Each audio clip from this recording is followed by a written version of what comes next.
In the summer of 2010, the Colorado Rockies drafted a 21-year-old kid out of NC State in the 4th round of the MLB Draft. Contact hitter, smart base runner, a player with instincts scouts couldn't teach. And one evaluator said, "This kid could stick in the big leagues if he commits." He didn't. He chose football, and he went on to win a Super Bowl. That kid was Russell Wilson, and he walked away from baseball. But what if he didn't? What if Russell Wilson, one of the most disciplined, cerebral competitors of his generation, had said yes to baseball instead? Not to become the greatest hitter who ever lived, but to become something a clubhouse had never seen before.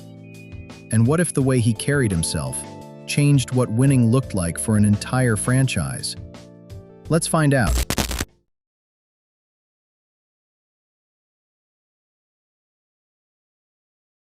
What if the quarterback who took Seattle to back-to-back Super Bowls never threw a single NFL pass? Not because he wasn't good enough, not because of injury, but because in 2010, a Major League Baseball team offered him something else, a future with a bat in his hands. This is not a story about Russell Wilson becoming the greatest baseball player who ever lived. This is a story about what happens when someone built to win commits fully to a sport designed for exactly that. Let's alt-play this. Okay, before we go into alternate reality mode, let's be clear. This actually happened. In 2010, the Colorado Rockies selected Russell Wilson in the 4th round of the MLB Draft, pick number 140. He was a second baseman out of NC State. Athletic, smart, a player with real tools. He didn't just sign and disappear into obscurity. Wilson actually played minor league baseball, suiting up for the Tri-City Dust Devils, Colorado's short-season affiliate. He could run. He could hit. He had a feel for the game that scouts noticed immediately. And then, even after he'd become an NFL starter, the New York Yankees came calling. They acquired Wilson's baseball rights in 2013, invited him to spring training, and let him take live BP against Major League pitching, just to see. But in reality, football always won. Wilson chose the NFL. He went on to win Super Bowl 48 with the Seattle Seahawks. He made the Pro Bowl 9 times. He became one of the most decorated quarterbacks of his generation. But here's what this video is not about. This is not a debate about whether Wilson would have been a better football player or baseball player. That's the obvious question. The alt-play question is this: what happens when someone with Wilson's mindset, his preparation, his leadership, his refusal to lose, commits fully to a sport that rewards exactly those qualities more than any other? That is where the story begins. Here's the thing people always misread about Russell Wilson. They see the Super Bowl ring and think the story starts there. It doesn't. It starts with a kid who was told, repeatedly, loudly, that he was too small. Wilson stands 5 feet 11. By NFL quarterback standards, that is a significant liability. He went undrafted in baseball before being picked in the 4th round. In football, he lasted until the 3rd round of the 2012 NFL Draft, pick 75, despite posting elite numbers at NC State and Wisconsin, because scouts kept writing the same note in their reports. Too short. But what Wilson did with that doubt was remarkable. He didn't fight it. He metabolized it. He turned every low expectation into fuel. Every coach who counted him out became motivation.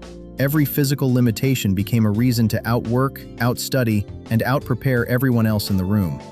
His preparation was legendary, even as a rookie. He approached film study with academic-level discipline. He built relationships with teammates through sheer presence, showing up earlier, staying later, making the people around him feel like they were part of something that hadn't been written yet. That is not a football skill, that is a human skill, and it translates everywhere. Now let's talk about baseball specifically, because this isn't just a generic "what if he played another sport" story. There's something specific about baseball that makes Wilson's profile almost uniquely suited to it. Baseball is the sport where mental discipline matters most. The failure rate is built into the game. A .300 hitter fails 7 out of 10 times.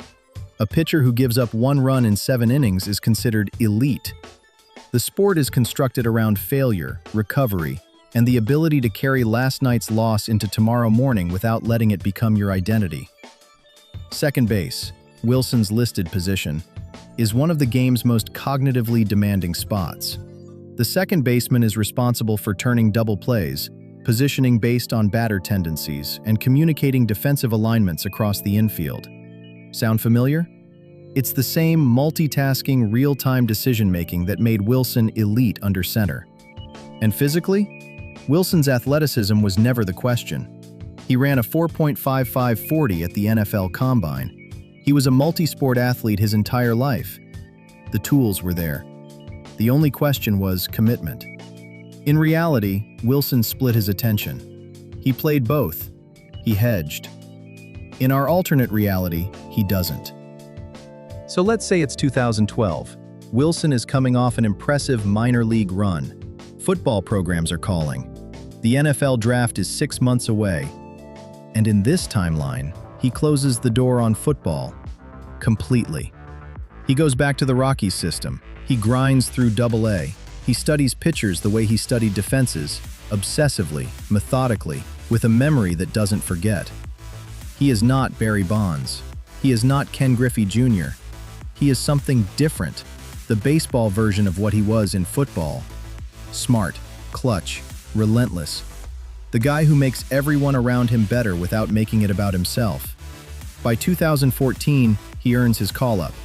He doesn't light up the box score. He hits .268. He steals 22 bases. He turns double plays with the efficiency of a shortstop.